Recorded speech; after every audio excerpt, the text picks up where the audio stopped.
주역이 사실은 김장겸 사장이에요. 저희가 2012년도에 파업을 했잖아요.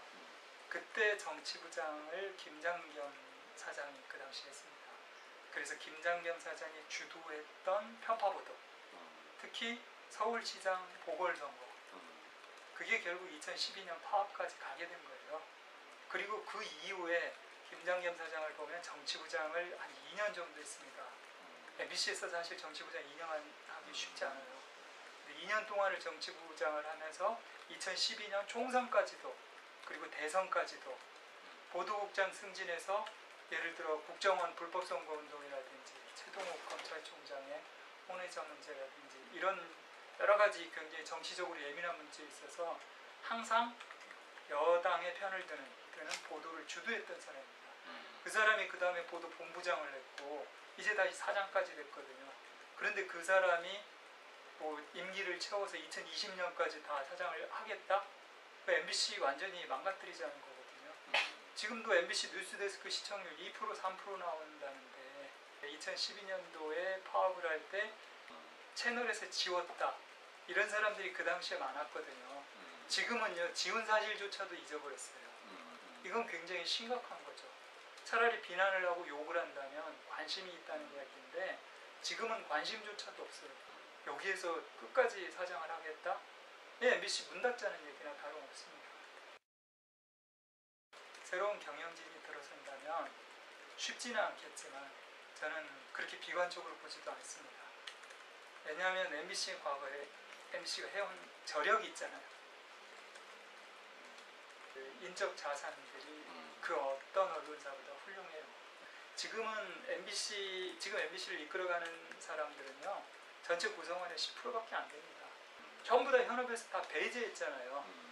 뭐 기자라는 사람들이 어디 이상한 데로 다 쫓겨나가 있고 PD가 쫓겨나가 있고 아나운서는 다 밖으로 나갔고요. 이런 상황에서 지금 10%를 가지고서 MBC를 끌고 가는 거거든요. 그렇게 되니까 회사가 제대로 굴러갈 리가 없죠. 망하는 게 당연한 겁니다. 지금 시스템은. 그런데 이 밖으로 쫓겨난 나머지 90%가 제자리를 찾아서 제대로 굴러갈 수 있다면 밖에서 우려하는 것보다 생각보다 빠른 시간 내에 정상화될 수가 있다. 물론 뭐 당장 하루아침에 뭐 이루어지지는 않겠죠. 그렇지만 비관적인 시각에서 보는 것보다는 훨씬 빠른 시간 내에 정상화될 수 있다. 이렇게 보고 있습니다. 그 박문진 이사라고 하면은 말 그대로 방송문화 창달, 우리 사회를 위해서 어떤 좋은 문화와 모범이 되는 교육적인 그런 활동을 해야 되는 자리인데 그런 식으로 한쪽으로 극히 편향된 보수라는 말을 하기조차도 좀 어려울 정도로 극단적인 생각을 가지고 있는 분이 아니냐. 과연 이사장을 하는 게 맞느냐. 거기에 대해 굉장히 회의적입니다. 지금 현재 시스템 이건 분명히 바뀌어야 된다고 봐요. 지금 현재 여당과 야당의 어떻게 보면 대리인들을 내세운 체제잖아요. 그러다 보니까 6대3 이 시스템에서 전혀 벗어나지 못하고 있고요. 아무리 합리적인 토론이나 논의를 하고 싶어도 전혀 수용이 되지 않는 그냥 결론은 투표로 말 그대로 우리 사회 엘리트라는 사람들이 합리적인 토론이나 대화가 없이 일방적으로 마치 로봇을 갖다 놓으면 똑같은 결론이 나오잖아요. 인공지능이 100% 나와요. 이런 시스템은 상당히 문제가 이건 바꿔야 된다고 봅니다. 지금 공영방송을 정상화하자라고 이야기하니까 거꾸로 방송을 장악하려고 한다고 지금 나오고 있잖아요.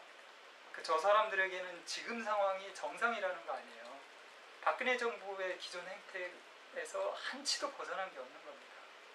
이 사람들에게는 이 나머지 90%가 반대를 하는 현 상황이 정상이라고 주장을 하면서 10%가 90%에게 니네가 비정상이다라고 우리를 따르라라고 강요를 하고 있는 거거든요.